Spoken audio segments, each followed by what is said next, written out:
Hi Station Coaches, my name is Cassie. I am the Program Manager for your location. I'm just making this quick video to give you a brief overview of what to expect in a typical ARC night. So the first thing that you're going to do whenever you get to ARC is check in with me so that I know that you're here. At the front where I am, there's going to be this bulletin board. Okay, so on this bulletin board, it kind of has all your information that you're going to need for the night. So it's going to show you what stations your team is going to. So you can see here, red circle, and it says their first station, their second station. There's also a map of the location, and there'll be pins in it. So that's going to direct you to where those stations are on that night. I can also tell you and kind of point you in the proper direction for those stations. So first you're going to check in with me. You're going to check out the bulletin board so you know where your team's going that night, and then you're going to head over to your team's bin. So along the grass there are going to be a different number of bins. I'm going to use red team for an example today. So if you're the red team group leader, you're going to look for the bin that has the red duct tape across the top. In this bin, this is kind of where all of the kids from your team will meet. And in the bin, that's where the kids can put like their water bottles, any extra sweaters, their EpiPen. That's kind of their storage bin for the night.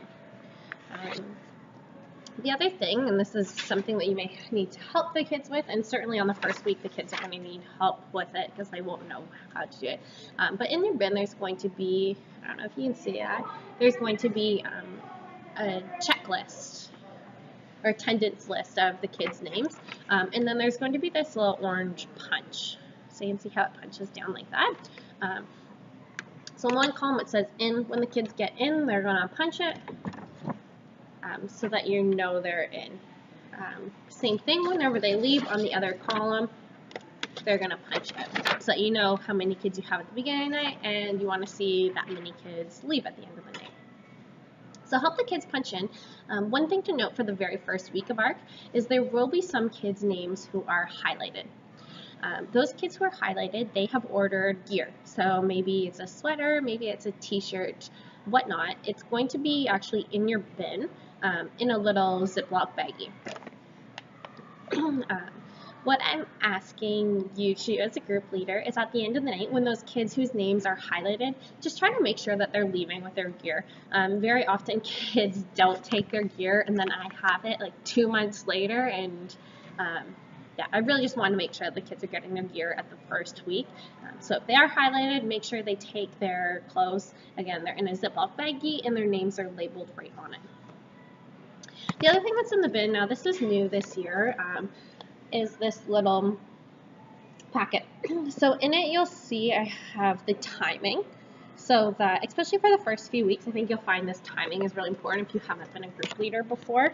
The thing I have on the other side is the description of the warm-up exercise that I have provided you guys. I'll get into a little bit more detail about that. Yeah, again, I've never used these before in the bins. I'm going to try it out this season. In my mind, it's going to be any communication that I need to give to you. So there might be things for you in this on some weeks, but that is kind of your little information storage sheet. Okay, sorry for the ramble. Yeah, so on a night, kids are checked in, you help them check in. Very often kids are there early and they're kind of running around. At 5:30 or 6:45, we want to gather them. We want to start our warm-up. Warm-up's really important just to get them talking, communicating with each other, get their bodies moving. So I have included, and it's included in this email, my example warm-up of Circle of Friends. Read it over. If you have any questions, please ask me. The first week, make sure that they're using their names, so whenever they pass off with a friend, they're saying their names, so they're introducing themselves to each other. So yeah, please use this drill for the first week. After that, use anything you want to. If you want to come up with your own warm-ups, please do. If you want to keep using Circle of Friends, and there's some different variations in there, please use, you can do that. Or if you're tired of that and you want more examples, please let me know, because I have a huge arsenal of warm-up material that I can give to you. So you run a quick 5-minute warm-up with them, and then you're going to move to your first station. So you're getting if you have 11 kids that night, all 11 kids are going to station number 1. Once you get to the station, there's going to be a station coach there. They're going to lead the drill. Sometimes the station coaches may have something for you to do. It might be for you to stand at the end of a trail to make sure kids all go the proper way. So they may have some things for you to do. Sometimes you're just standing there keeping the kids organized, whatnot. So you're at station number 1. If you're a part of the 5:30 group, you switch at 6 o'clock to move to station number 2. Now, as part of that little information guide that I put in your bins, it has the timing on it. As a group leader, you're responsible for keeping track of the time. So make sure that you're sticking to that timeline as close as possible.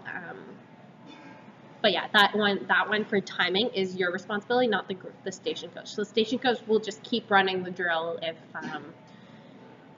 if you don't kind of stop them. So make sure that you're paying attention to the time. 6 o'clock, kids can grab a quick water break. If you're close to the bins at the front, you can go grab a water break. And then you're going to move on to station number 2 until the end of the session. Now, one thing to say about the bins. So at the beginning, the bins should be completely fine staying at the starting point. But as it gets warmer, the kids might want their water bottles throughout, and they might really be wanting that water break halfway through. So you can carry the bin with you if you want to. What I often do if I'm bringing the bin with me is I'll get each of the kids to take their water bottle, so they have to walk to the first station with their water bottle in hand. We get to the station, I put the bin down, get the kids to put all their water bottles back in. It just makes it so you aren't carrying 15 water bottles in a bin. It can be heavy, especially if you're walking for a far distance, so it's a lot better if you're just holding the bin and the kids are carrying their water bottles.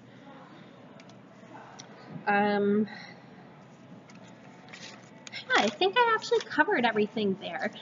So there is a comment box either above or below this. If you have any questions at all or something wasn't clear, please submit it to me, and I'll try to clarify it and make sure that it's everything is really solid for you.